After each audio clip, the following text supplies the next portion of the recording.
Los gobiernos de Argentina, de Brasil, de Chile, Colombia, Costa Rica, México, Paraguay, Perú y Uruguay condenaron la violencia en Venezuela.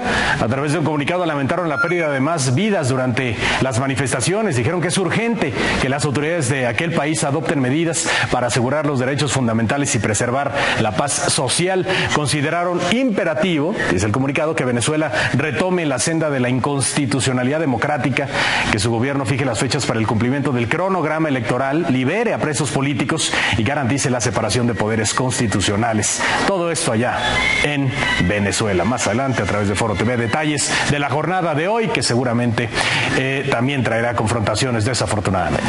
Vamos a